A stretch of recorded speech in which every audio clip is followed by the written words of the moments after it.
Sebagai pendidik, kita tentu menyadari bahwa setiap anak adalah unik dan memiliki kodratnya masing-masing. Dalam sebuah kelas, ada beraneka ragam karakter peserta didik. Maka, mereka juga pasti memiliki beragam kebutuhan belajar. Kenyataannya, selama ini seringkali kita melakukan hal yang sama terhadap peserta didik dalam pengalaman belajarnya. Bagaimana cara yang dapat ditempuh oleh guru agar dapat memfasilitasi kebutuhan belajar peserta didik yang beraneka ragam itu? Kebutuhan belajar peserta didik dibagi menjadi 3 aspek, yaitu 1. Kesiapan belajar. Maksudnya, kemampuan peserta didik untuk memahami materi yang baru, apakah pengetahuan dan keterampilan yang dimilikinya cocok dengan pengetahuan yang akan diajarkan. Yang kedua, minat peserta didik, yaitu kemauan yang mengarahkan seseorang untuk merespon situasi atau objek sesuai keinginannya. Ketiga, profil belajar peserta didik. Di antaranya termasuk gaya belajar, auditori, visual, dan kinestetik. Berdasarkan hal tersebut, maka pembelajaran terdiferensiasi menjadi pilihan yang tepat dalam memfasilitasi kebutuhan belajar agar peserta didik dapat mengembangkan diri dan kreativitasnya sesuai dengan kebutuhan belajarnya.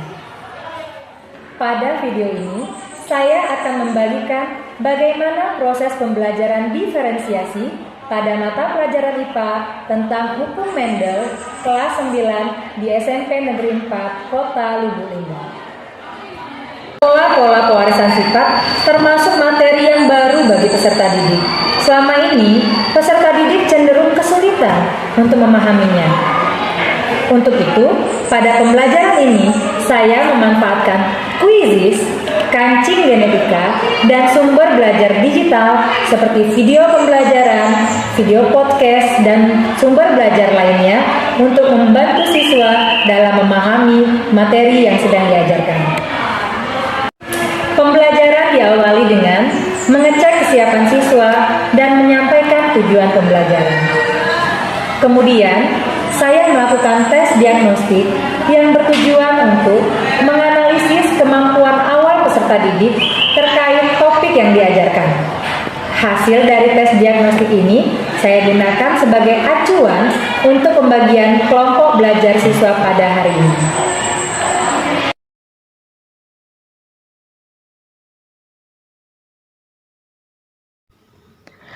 Pada kegiatan inti, guru menyiapkan berbagai sumber belajar untuk memfasilitasi siswa agar dapat melakukan aktivitas pembelajaran sesuai dengan profil belajar mereka masing-masing, yaitu visual, audio, dan kinestetik.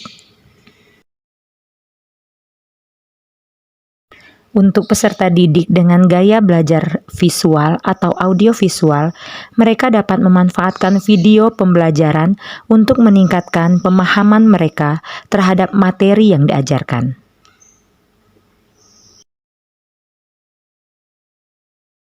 Berbeda dengan murid dengan gaya belajar audio, mendengarkan podcast menjadi sesuatu hal yang menarik bagi mereka untuk belajar.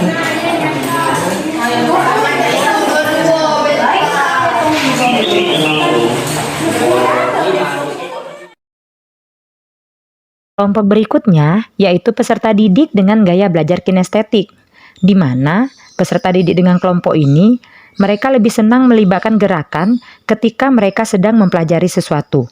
Untuk itu, guru memfasilitasi mereka dengan melakukan praktikum. Hari ini kami akan melakukan praktikum persilangan monohibrid hukum Mendel 1 dengan menggunakan kancing genetika. Peserta didik melakukan kegiatan sesuai dengan instruksi atau panduan pada LKPD dan video penuntun praktikum yang telah dibagikan. Setelah dilakukan proses penyilangan dengan mata tertutup, maka mereka dapat memperoleh hasil dari praktikum mereka. Kemudian, mereka melanjutkan dengan menganalisis hasil tersebut dengan cara mendiskusikan hasil percobaan dan mencatatnya pada LKPD yang telah disediakan. Pada tahapan diskusi ini, peserta didik dengan hasil tes diagnostik yang masuk ke dalam kategori paham utuh dapat menjadi tutor sebaya bagi teman-temannya dalam menyelesaikan masalah pembelajaran yang mereka hadapi. Kalau merah putih, M besar, M kecil. Kalau putih, M kecil, M kecil. Kalau merah-merah apa ya? Merah tadi M besar. Baru merah lagi M besar.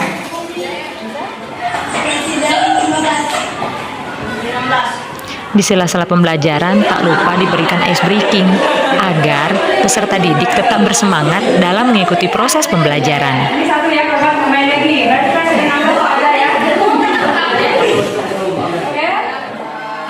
Waalaikumsalam warahmatullahi wabarakatuh. Selanjutnya, peserta didik diminta untuk mengomunikasikan hasil kegiatan mereka melalui presentasi pembelajaran. Atau kalau disederhanakan 1:2:1.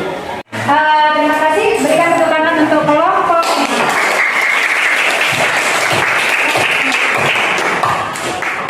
Coba sudah kita lakukan ya. Nah, sekarang siapa yang mau bantu Pupin menyimpulkan pembelajaran kita pada hari ini? Oke, coba tangan ya. Pada tahap akhir pembelajaran, guru meminta peserta didik untuk menyimpulkan apa yang telah mereka pelajari pada hari ini. Bagaimana yang lain? Setuju? Sekarang setelah kita menyimpulkan pembelajaran kita, kita akan melakukan evaluasi akhir ya. Setelah menyimpulkan pembelajaran, guru mengajak siswa untuk melakukan evaluasi tentang apa saja yang sudah mereka pelajari.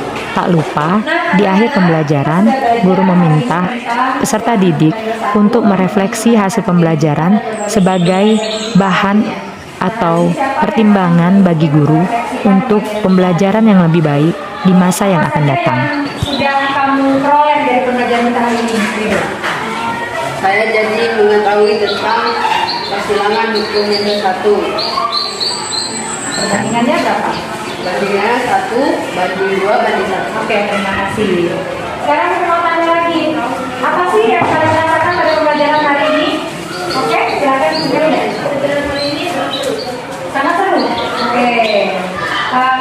Menyenangkan kah? Menyenangkan. Baik, terima kasih atas refleksinya. Semoga bisa menjadi pembelajaran agar pembelajaran kita lebih baik ke depannya ya. Nah, itulah tadi pembelajaran kita pada hari ini. Semoga bermanfaat. Terima kasih atas partisipasi. Terakhir, pembelajaran ditutup dengan mengucapkan rasa syukur atas apa yang telah diperoleh hari ini dan diakhiri dengan mengucapkan salam. Jadi, dapat disimpulkan bahwa pembelajaran hari ini menekankan pada diferensiasi konten dan diferensiasi proses dengan menyediakan berbagai sumber belajar untuk memfasilitasi gaya belajar audio, visual, dan kinestetik. Demikianlah video dari saya, semoga bermanfaat dan sampai jumpa.